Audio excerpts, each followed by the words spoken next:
অনেক বেলা হলো রে, বড্ড খিদে পেয়েছে বিজন। তা তোর ছেলেকে তো দেখছি না।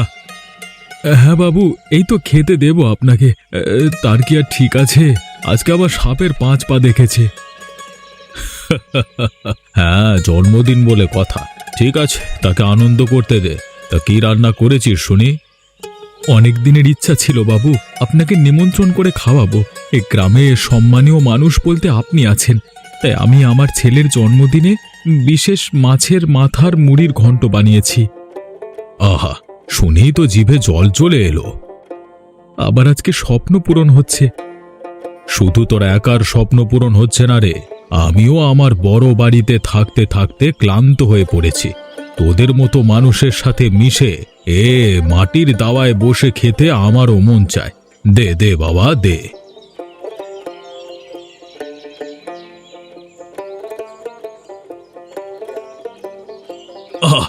গলায় কি যেন একটা আটকে গেছে রে। উফ, গলাটা আমার জ্বলছে। ও বাবা, ওর বাবা। কি হয়েছে বাবু? কি হয়েছে বাবু? বলুন, আমাকে বলুন।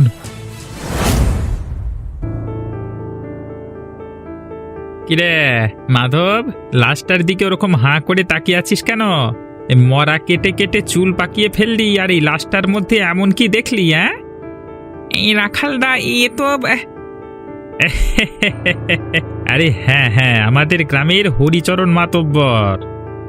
কিন্তু কি করে, মানে শালার সাথে এটাই হওয়ার ছিল। আর তুই ওরকম করে তাকিয়ে আছিস কেন? তুই তোর কাজ করবি, তোর অত কাহিনী জেনে কি হবে? ব্যাপারটা তো এতটাই আশ্চর্যের যে বিশ্বাস করতে পারছি না। আরে তুই কি আমার কাছে একটা থাপ্পড় খাবি নাকি? না না না না, তুমি আমার মাই বাপ, তুমি যা বলবে আমি তাই করব। তাহলে চুপচাপ বডিটা গুম করে রাখ। তার মানে? ওফ, তোকে সব কথার মানে বোঝাতে হয় কেন রে? এতদিন আমার সাথে কাজ করেও বুঝলি না? পার্টি করে এত বড় নেতা হয়ে ক্ষমতা বাগিয়েছি এমনি এমনি? হরিচরণ মরবার আগে রাঘব বোয়াল ছিল, তবে ওই কথায় আছে না, মরা হাতিও লাখ টাকা, সেটাই কাজে লাগাতে হবে এখন আমাদের। এতে এতে আমাদের লাভ আছে? লাভ না থাকলে কি আর আমি মাথা গলাই? আমার নির্দিষ্ট পরিকল্পনা আছে, তুই ভেস্তে দিস না। শোন, যেটা বলছি একেবারে হুবহু করবি। এখন এর মৃতদেহ সরানোর জন্য সব দিক থেকে প্রচুর চাপ আসবে। থানা পুলিশে টাকা খাইয়ে আমি পুরো ব্যাপারটা দেখে নেব। তুই শুধু কাউকে বডি দিবি না, গুম করে রাখ, এতে আমাদেরই মঙ্গল। এরপর যেভাবে যেভাবে বলবো সেভাবে সেভাবে করবি, ঠিক আছে? ঠিক আছে, আমার তো এত বুদ্ধি নেই, যা বলবে তাই হবে। আজ সারাদিনে কি হলো গো? বাবাকে একটু বেশি গম্ভীর দেখলাম। হ্যাঁ, জানোই তো নেতা হওয়া কত ঝামেলা জিনিস। কেন কেন, কি হয়েছে? তুমি আর কি বুঝবে? আরে আমি অত শত বুঝি না বলেই তো জিজ্ঞাসা করছি, বলোই না। ওই হরিচরণ বাবু হঠাৎ করে মুড়ি ঘন্ট খেতে গিয়ে গলায় কাঁটা আটকে যে মরেছে না, তার বডি রাখা হয়েছে মর্গে। সেটা নিয়ে একটু ঝামেলার মধ্যে আছি বাবা। এতে ঝামেলার কি আছে? হরিচরণ বাবুর পরিবারে তো কেউই নেই, বিয়ে করেনি সারা জীবন। তাহলে সরকারকে বা ওর কাছের লোকেদের বডি দিয়ে দিলেই হয়। উফ, তুমি যত সহজ ভাবছো, রাজনীতিটা ততটা সহজ নয় মল্লিকা। হ্যাঁ, আর এই কঠিন অঙ্কগুলো বানাও তোমরা। সহজ জিনিসকে সহজ রাখলে তো তোমাদের দিন কাটবে না, দোকান বন্ধ হয়ে যাবে। তবে আমি তো পুরো বিষয় না জেনে ছাড়বো না, সে তোমরা আমাকে যতই বোকা ভাবো। কি হলো, চুপ করে কি ভাবছো? বুঝতে পারোনি তাই তো? না মানে, ওই মরা শরীরটা মর্গে আটকে রাখলে আমাদের কি লাভ? দেখো, আমি অত লাভ লস বুঝি না, বাবা জানে। আর তুমি ভালো করেই জানো যে বাবা নিজের পরিকল্পনা কাউকে বলেন না। তাই তুমিও বেশি মাথা ঘামিও না, ঘুমিয়ে পড়ো, রাত হয়েছে। হ্যাঁ, মাথায় যতটা ঢুকবে ততটাই তো ভাবা দরকার। ঠিক আছে, ভেবো না প্রতিবারের মতো এবারও ঘুঘু ধান খেয়ে পালিয়ে যাবে। এবারে আমি ঠিক ধরবই।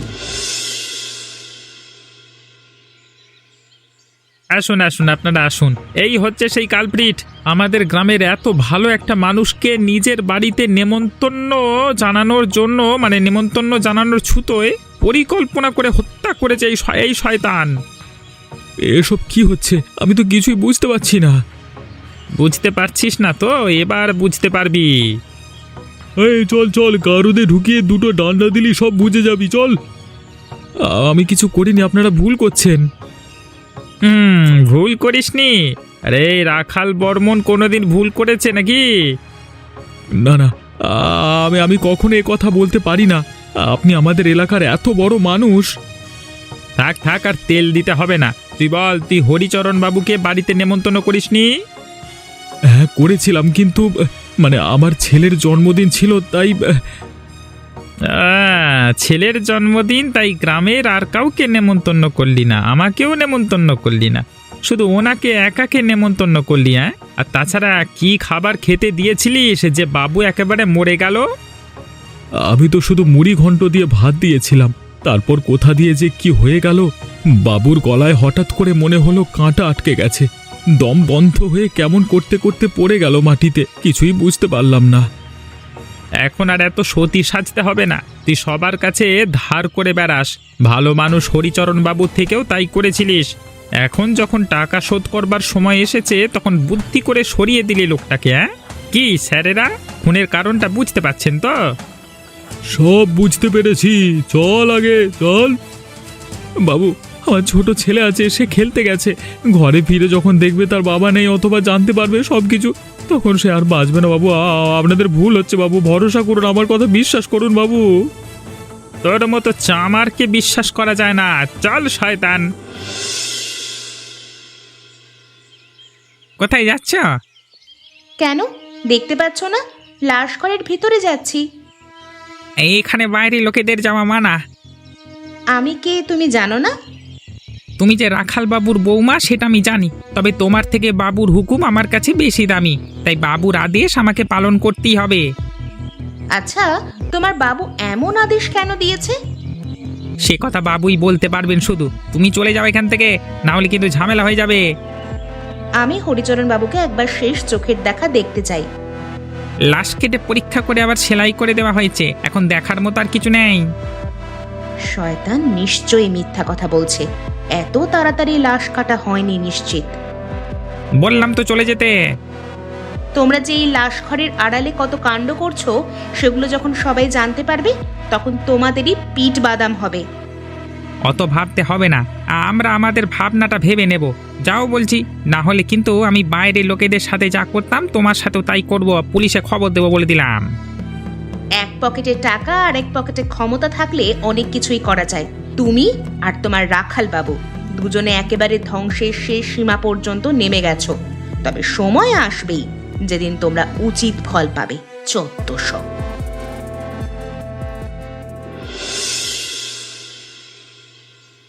যে কাজের দায়িত্বটা দিয়েছিলাম করেছিস? ক্ষমা করবেন বাবু, করতে পারিনি। করতে পারিসনি মানেটা কি? হ্যাঁ, আমি তো বুঝতে পারছি না, তোর মাথা খারাপ হয়ে গেছে নাকি? তোকে আমি অত করে বোঝালাম সেদিন গোপন কথাটা। হ্যাঁ, আজকে করতে যাচ্ছি দুপুরে হঠাৎ মল্লিকা দিদিমণি এসে সব গন্ডগোল করে দিল। তার মানে বৌমা এখানে এসেছিল? হ্যাঁ, এসে নানান বিষয় জিজ্ঞেস করছিল। আর তুই কি বলেছিস? প্রথমে তো এসে ভেতরে ঢোকবার চেষ্টা করছিল, আমি বাধা দিয়েছিলাম, তারপর আমাকে গরম দিচ্ছিল। আমি পরিষ্কার বলে দিয়েছি যে যেই আসুক বাবুর হুকুম ছাড়া আমি কাউকে ঢুকতে দিতে পারবো না। সব বিষয়ে ওর নাক গলানোটা বেড়ে যাচ্ছে। আমাদের বাড়ির বউরা আপনাদের বাড়ির মতো নয় যে পুরুষদের সিদ্ধান্তের বিষয়ে মাথা গলাবে।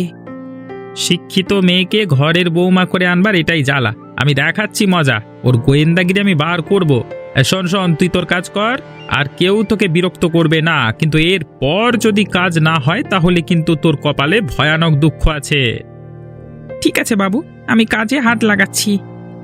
কথাটা যেন মনে থাকে, যা করবার আজকে রাতেই করবি, কালকে সকালে আমি এসে দেখতে চাই যে কাজ হয়ে গেছে।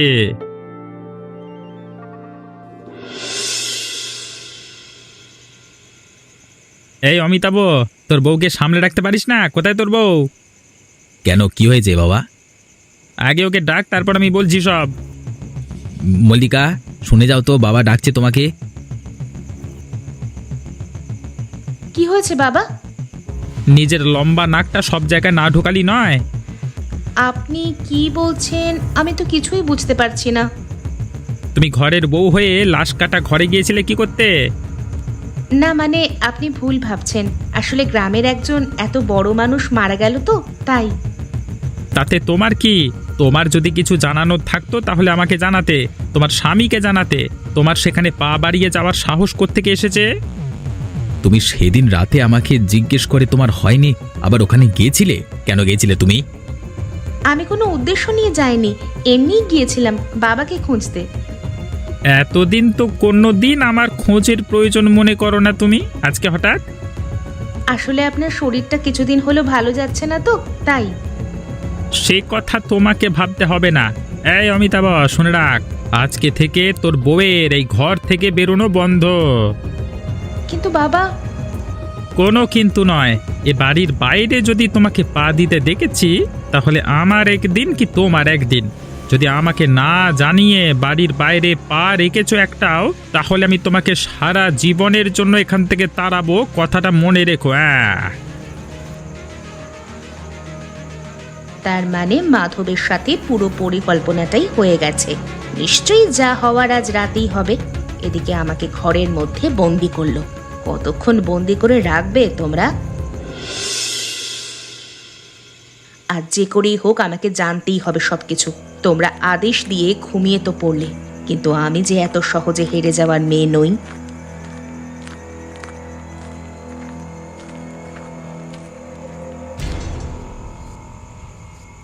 আচ্ছা, যা ভেবেছিলাম ঠিক তাই। আজ রাতেই তোমাদের খেলা চলছে। একজন আমাকে আদেশ দিয়ে নাক ডেকে ঘুমোচ্ছে, আরেকজন ছুরি কাজে নিয়ে এখানে কাজ চালাচ্ছে। তোমরা ডালে ডালে চললে আমিও চলি পাতায় পাতায়। এই সব কিছুর ভিডিও বানিয়ে রাখবো আমি, তারপর ঠিক সময় ঠিক জায়গায় দেব তোমাদের বঁশ।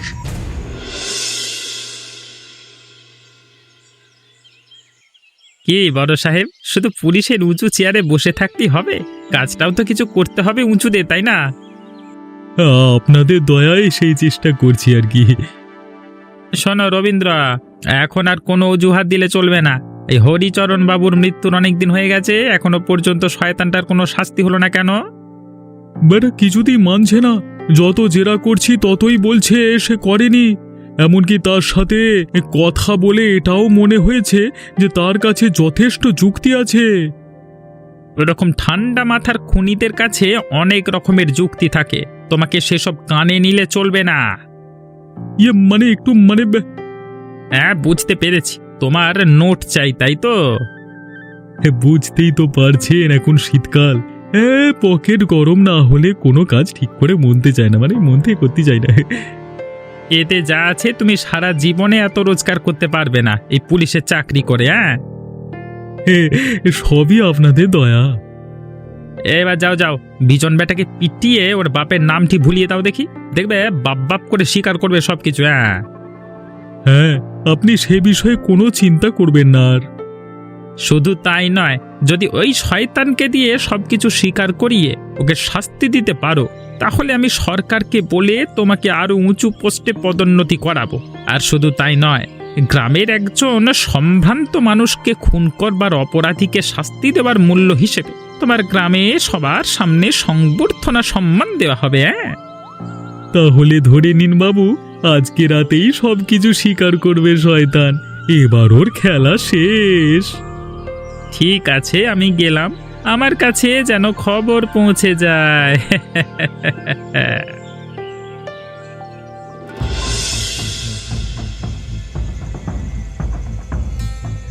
অনেক হয়েছে তোর খেলা, আজকে শেষ করে দেব আমি তোর সব নাটক। বাবু বাবু, আমি তো বলছি আমি খুন করিনি। আমি হরিচরণ বাবুকে নিজের বাবার মতো সম্মান করতাম। আর সেই জন্যই টাকা নিয়ে টাকা দিতে চাইছিলিস না, তাই তো? আমি টাকা নিয়েছিলাম, কিন্তু আমার এমনিতেই নুন আনতে পান্তা ফুরায়, তাই বাবুকে বলতে বাবু আমাকে সময় দিয়েছিলেন। তোর কথাই তো বিশ্বাস করছি না। যার নুন আনতে পান্তা ফুরায় সে বাড়িতে মুড়ি ঘন্ট রান্না করে কি করে? ছেলের জন্মদিন পালন করবার বিলাসিতা আসে কি করে? আমি তো কাউকে নিমন্ত্রণ করিনি, শুধু বাবুকে একদিন খাওয়ানোর ইচ্ছে ছিল, তা বাবু আমাদের অনেক সাহায্য করেছিলেন। সেটাই তো আসল কথা। গ্রামে আরো সম্মানীয় মানুষ থাকলে তুই শুধুমাত্র এই লোকটিকে কেন নিমন্ত্রণ করলি? বল শয়তান, তোর মিথ্যে কথার আজ গোষ্ঠীর পিণ্ডি চটকাবো, বল। ছেড়ে দিন বাবু, মারবেন না, লাগছে ওর বাবু, আমি কিছু করিনি বাবু, নির্দোষ, ছেড়ে দিন, ছেড়ে দিন, ছেড়ে দিন। স্বীকার করে নে বলছি নিজের অপরাধ, বেঁচে যাবি, শাস্তি কম হবে, না হলে মারও খাবি, ফাঁসিও যায়। বল বল বল। বাবু বাবু আমি দোষ করিনি বাবু, লাগছে, মারবেন না বাবু। যতক্ষণ না তুই স্বীকার করবি ততক্ষণ এরকমই ধোলাই চলবে তোর। বল শালা, বল বল বল, তুই খুন করেছিস, বল আগে বল।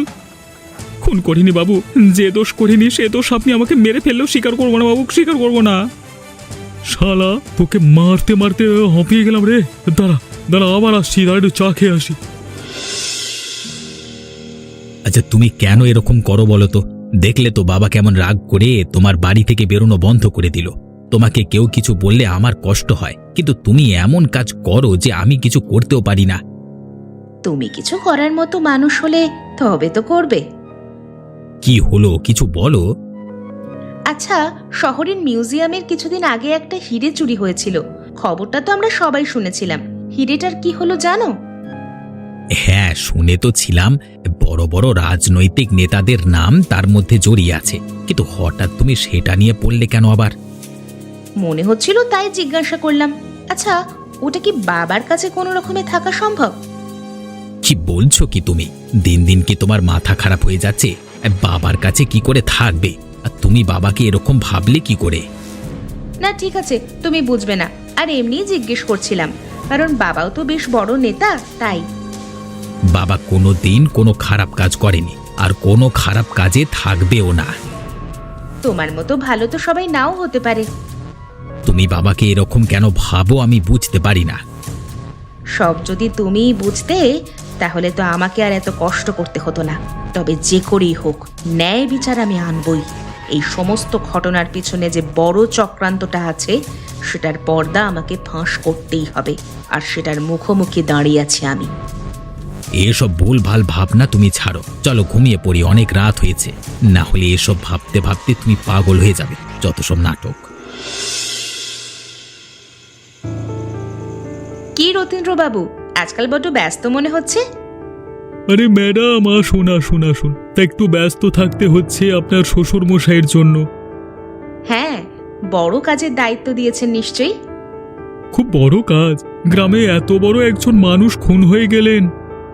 আর আপনারা দুজনে মিলে হাত ধুয়ে পড়লেন একজন নিরপরাধ গরিব অসহায় মানুষকে ফাঁসানোর জন্য, তাই তো? কি বলতে চাইছেন কি আপনি? দেখুন ম্যাডাম, আপনি একজন সম্মানীয় মানুষের বাড়ির বউ, তাই আমি কিছু বলছি না, তার মানে এটা নয় যে আপনি আমাকে থানায় এসে অপমান করতে পারেন। আর আপনি হয়তো জানেন না যে আমি প্রমাণ ছাড়া কোনো কথা বলি না। আমি এক্ষুনি আপনার শ্বশুর মশাইকে ডাকাচ্ছি। আপনার ব্যবস্থা করতেই হবে। আপনারা পুলিশ হয়ে যা করতে পারেননি, আমি একজন সাধারণ গৃহবধূ হয়ে তাই করে ফেলেছি। এই খুনের তদন্তের সমাধান করে ফেলেছি আমি। তার মানে? শুধু আমার শ্বশুর নন, আর যাকে ইচ্ছা আপনি ডাকতে পারেন, কিন্তু আমার হাতে যে প্রমাণ আছে সেই প্রমাণ যদি আমি শহরের হেড অফিসে পাঠাই না, তাহলে শুধু আপনার চাকরি যাবে না, বরং বিজনের বদলে জেল খাটতে হবে আপনাকে। কি বলছেন কি?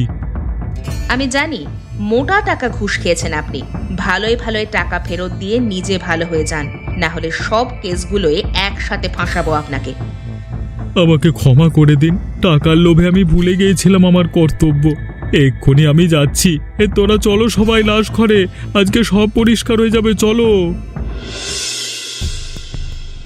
আরে রথীন্দ্র, তুমি হঠাৎ এখানে, কি ব্যাপার? কোনো খুশির খবর থাকলে আমাকে জানিয়ে দিতে, তুমি কেন আসতে গেলে? কেন, এসে কি আপনার কাজে বাধা দিয়ে দিলাম?